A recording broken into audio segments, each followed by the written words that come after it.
Anything is possible. If you're a basketball fan, you've heard the phrase a million times. But when Kevin Garnett grabbed the mic post-game after winning his one and only NBA title in 2008 and made that proclamation, it truly was the culmination of everything he had gone through in his career and his life. Garnett's path to becoming one of basketball's larger-than-life icons wasn't an easy one. Throughout it all, his passion and intensity for the game was unmatched, as was his trash talk. Meanwhile, what he offered on the court made him one of basketball's first unicorns.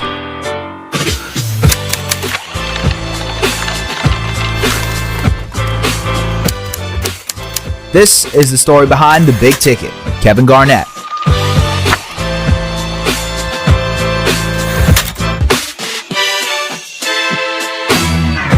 Kevin Maurice Garnett was born on May 19, 1976 in Greenville, South Carolina to his mother Shirley Garnett. Garnett's biological father and his mother ended their relationship shortly after Garnett was born. Garnett's love for sports started during middle school, but he didn't begin playing organized basketball until he was a freshman at Molden High School in South Carolina. The wild part is, Garnett never told his mother about his passion for basketball. In a documentary series called Beyond the Glory, he revealed there were two things he was scared of in his life: God and his mother. Garnett's mother was so concerned about her children's studies that she didn't want them to shift focus to anything else. He even feared telling his mom so much that when he made the high school team as a freshman, he made his friend sign the permission letter. Until one day when she walked into the gym while KG was practicing with the team and said, "Your ass is mine when you get home." Junior, number 20, Kevin Garnett.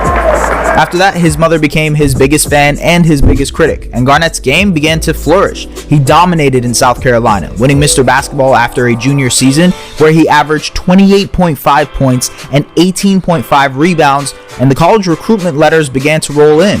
But in the summer of 1994, right before his senior year, Garnett would hit his first bump on the road to stardom.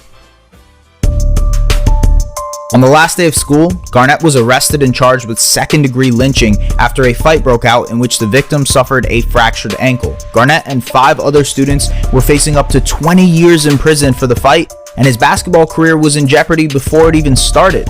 Garnett refuted ever being involved and claimed he was just an innocent bystander. That same summer, Garnett was supposed to attend the Nike Youth Camp in Chicago, but the camp was hesitant to invite him because they didn't want the attention to turn to his charges. After some persistence from scouts and his high school coach, Garnett was allowed into the camp and dominated, showing that he was the best high school prospect that year. His mother urged the courts to grant pretrial intervention for Garnett, a program that allowed for first-time offenders to have their charges dropped and expunged from their records if they completed community service. After that summer, Garnett and his family moved to Chicago for good, and Garnett enrolled in Farragut Career Academy in Chicago's West Side. Farragut, a 6'11 senior, 34, Kevin Garnett. Garnett's senior year is arguably one of the best high school seasons in basketball history. His combination of size, standing at 6'11", mixed with the speed and athleticism he possessed, made him truly unique. He had all the conventional skills of a guard, but evidently could dominate with the bruising big men in the post as well. Advertised it would be. Garnett under heavy pressure knocks it down anyway. That's the way to play the game. He led Farragut to a 28-2 record, was named Mr. Basketball for the state of Illinois, and the National High School Player of the Year by USA Today. He averaged 25.2 points, 17.9 rebounds, 6.5 assists, 6.5 blocks, all while shooting 66.8% from the field. Just a ridiculous stat line, even for high school standards. He was named McDonald's All-American, won the most outstanding player at the McDonald's All-American game, which included Vince Carter and Stephon Marbury, and was even honored as one of the 35 greatest All-Americans ever. Goes to B.J. Mackey, a little, a half leader. Garnett had every intention of going to college. After all, it was what his mother had intended in the first place, but he would struggle to pass the ACT, which was required to become eligible to play in the NCAA. Failing the standardized test pushed Garnett to declare for the NBA draft right out of high school. The declaration wouldn't come without skepticism from NBA scouts and coaches who didn't believe an 18-year-old could handle the jump to the league, being the first high school prospect to try to make the jump in 20 years. But 2 weeks before the draft, Garnett dominated a small tryout that was held by an NBA agent against older and more experienced competition. At that tryout, there were representatives from 13 lottery teams, and that's where he caught the attention of newly minted Minnesota Timberwolves general manager Kevin McHale. With the 5th pick in the 1995 NBA draft, the Minnesota Timberwolves select Kevin Garnett. Garnett was joining a fairly new franchise that had little to no success in its infancy stages. In the 6 years since the NBA expanded to the Twin City, the Timberwolves had failed to win more than 29 games in a single season. But KG, who at the time was the youngest player in the NBA, rejuvenated the franchise with his unbelievable passion and intensity for the game.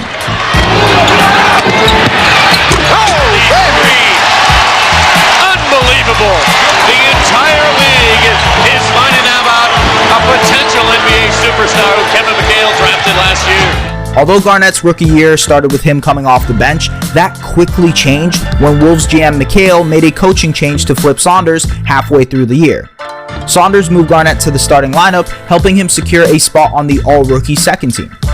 Prior to Garnett's second year in the league, the Timberwolves made a draft day trade for Marbury, who at the time was one of the most tantalizing guards coming into the league. Garnett took a major leap that year, averaging 17 points, 7 rebounds, 3 assists, 2 steals, and 2 blocks on the way to his first All-Star appearance, becoming the youngest player since Magic Johnson to make the midseason showcase. It's the youngest man since Magic Johnson to make an All-Star team, Kevin Garnett. He's 20 and he's going on 21. He's in the NBA. He also led the Timberwolves to the franchise's first ever playoff appearance with a 40-42 record in year 2, but got swept by a more playoff-proven Houston Rockets team led by Hakeem Olajuwon and Clyde Drexler. In that summer, Garnett signed a max contract extension with the Timberwolves that, at the time, was the largest contract in NBA history, a 6-year, $126 million deal.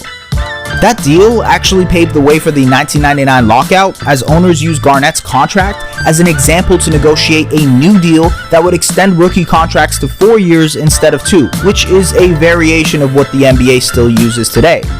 Despite skepticism around the massive payday, there was belief in Minnesota that the team had found its franchise player, its big ticket.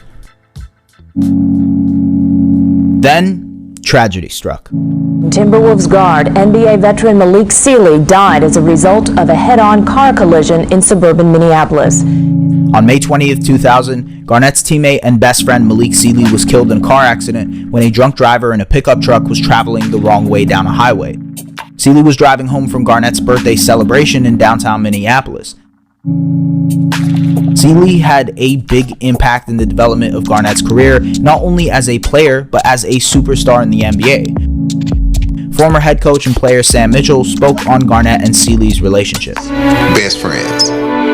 Kevin was still kind of shy, didn't go out much, didn't do much, because people would be on him, and Malik was just like, screw that, man, let's go.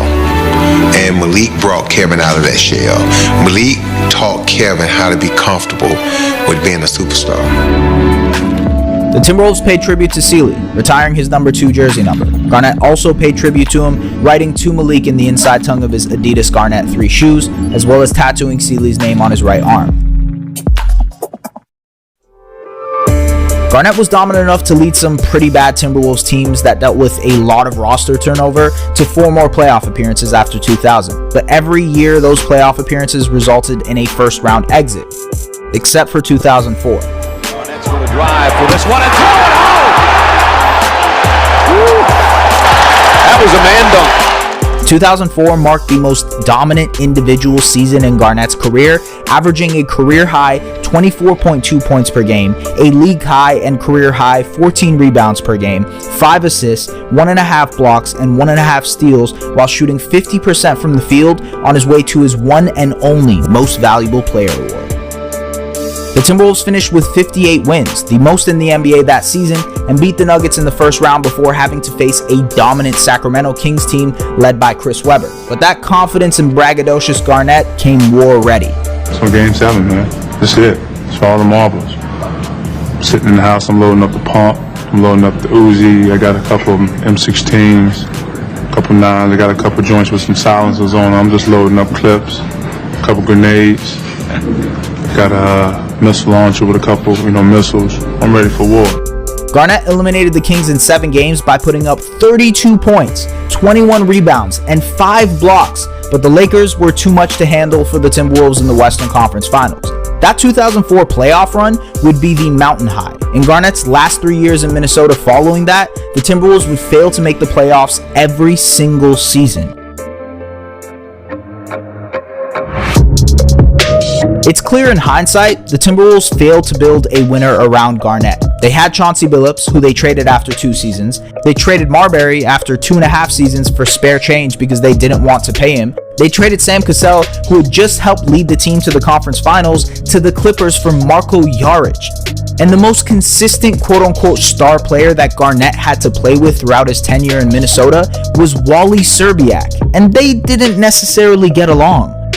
What may have hurt the Timberwolves the most was when owner Glenn Taylor and Kevin McHale tried to sign 1995 number 1 overall pick Joe Smith in the summer of 2000. Smith inked a deal with the Timberwolves for 1 year worth $1.75 million, but that raised some eyebrows because Smith had just rejected an $80 million extension from the Warriors. As it turns out, Smith and the Timberwolves had an under-the-table agreement where Smith would sign 3 one-year deals for very little money, allowing the Timberwolves to go over the salary cap to re-sign him. That was, of course, illegal, and the NBA laid down the law. The league fined the Timberwolves $3.5 million, forced them to forfeit their first-round draft picks for the next 5 years, and suspended McHale and Taylor for 1 season for Joe frickin' Smith. So not only had the Timberwolves mismanaged trades and contracts, but they had also removed any chance of improving this team through its most viable option, the NBA draft. By 2007, it was obvious that Garnett and the Timberwolves were nearing the end of a 12-year relationship. But Garnett, for the most part, didn't want to get traded. And despite the constant rumors, the city of Minneapolis clearly loved him. After months of rumors, the Timberwolves finally traded KG to the Boston Celtics in exchange for Al Jefferson, Gerald Green, Theo Ratliff, Sebastian Telfair, and 2 first-round draft picks. The Celtics had already traded for another disgruntled star in Ray Allen on draft night, and now, in just 1 summer, had gone from a team that won 28 games the year prior to a perennial championship contender with the big 3 of Garnett, Allen, and Paul Pierce. It's like being in a Lamborghini doing 200 with your head stuck out the window. That's what this last... You done that, man? I don't have a Lamborghini to begin with. The 2007-2008 Boston Celtics are probably one of the most memorable NBA champions of this century, not only because they constantly remind you of it even to this day, but because of the cast of exuberant personalities like Garnett, Pierce, Allen, Kendrick Perkins, Tony Allen, and a young and exciting point guard in Rajon Rondo. Those guys formed a brotherhood, thanks in part to head coach Doc Rivers, and one word he introduced to them in the summer of 2007, Ubuntu, which is a Bantu term for I am because we are. With that ideology in mind, the Celtics destroyed the competition through the regular season, winning 66 games and finishing with the best defense in the NBA, led by Garnett, who won that year's Defensive Player of the Year award. That was a heck of an effort again by Garnett. Watch this, blocks that, and tips it, blocks this one.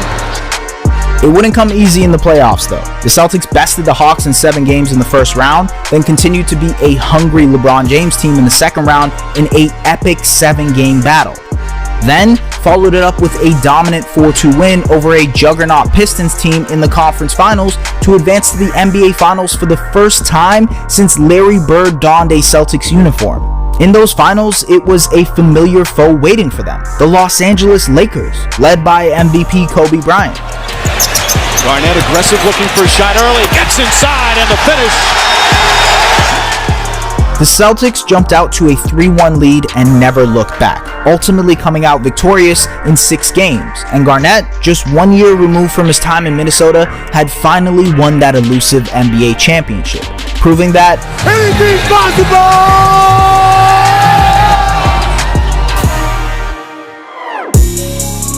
The following year, the Celtics were just as dominant, winning 62 games en route to the 3rd best record in the NBA, but inevitably ran out of gas in the playoffs after a grueling first-round series versus the Chicago Bulls, where 5 of the 7 games were decided by 5 points or less. They were eliminated by the eventual East champions Orlando Magic in 7 games, despite being up 3-2 in that series. 2010 saw the Celtics dominate their way to the NBA Finals, including once again beating LeBron James' Cavaliers team. Garnett and the C's would face Bryant and the Lakers again, but this time as defending champions, and it was Los Angeles that came out victors in a grueling 7-game series. Artest, that's a three. Bang! Lakers by 6 with a minute to play. By the 2010-2011 season, the tides of the NBA were changing. LeBron had created his own Big Three in Miami, partially due to losing to the Celtics' Big Three multiple times, and Boston's core of Garnett, Pierce, and Allen wasn't getting any younger. Despite that, the Celtics continued to be a thorn in LeBron's side, losing in 5 games to the Heat in the lockout-shortened season. 2012 saw LeBron's Heat and Garnett's Celtics face off again, but this time, the Celtics had a 3-2 lead going into Game 6. And while LeBron was injecting fear into the hearts of his competition, Garnett and the Celtics didn't necessarily see it that way. We broke LeBron. In Game 5. So get your ass out of here with that, all right? You understand how you got the Cleveland, how you got the Miami bill? Remember That's that? true. You broke them in 2010. So remember that, all right? Fair so enough. Stop bringing that up, all right? Fair enough. Fear or no fear, LeBron dominated the rest of the way in the series, eliminating the Celtics, which came to be the beginning of the end of that era of Boston basketball. Garnett and Pierce's bodies had started to wear down from the long playoff runs. Allen had abandoned ship and followed LeBron to Miami the following season, which created a rift between the brotherhood that helped win them the title in 2008 in the first place. By the end of the 2013 season, when the Celtics were eliminated by the Knicks in the first round, it was clear it was time to move on. Both Garnett and Pierce were traded to the Brooklyn Nets in the summer of 2013 in hopes of helping them become contenders, but it was clear that their best days were behind them. Garnett was coming up on 20 years in the NBA. He'd played 2 seasons with the Nets before returning to Minnesota to finish out his career, finally retiring in 2016 after 21 seasons in the NBA. Garnett's personality helped him easily transition to on-camera work post-retirement, hosting Area 21 on TNT and featuring in the critically acclaimed Adam Sandler movie Uncut Gems, where Garnett played himself. Why would you show me something if I couldn't have it then? Through those 21 seasons, Garnett was a 15-time All-Star, an Olympic gold medalist for Team USA in 2000, and is 18th on the NBA's all-time scoring list. To the foul line, it's in the air. Oh, the big ticket has just knocked out. He's an MVP, a Defensive Player of the Year, an NBA champion, and one of the greatest trash talkers in basketball history. Garnett's laser-like focus, his intensity, and overall charisma wasn't for everyone. Heck, sometimes it even made him butt heads with teammates. But if there's one thing that holds true, it is that it made him truly unique. And throughout his career, he showed a resilience and adaptability that is unparalleled to anyone, all while becoming a trailblazer for positionless basketball in today's NBA. That's why he was a no-brainer when it came to being inducted into the Hall of Fame. Garnett's career isn't without bumps and bruises, without failure and triumph, heartbreak and victory. But if his story can teach us one thing, it's that anything is possible.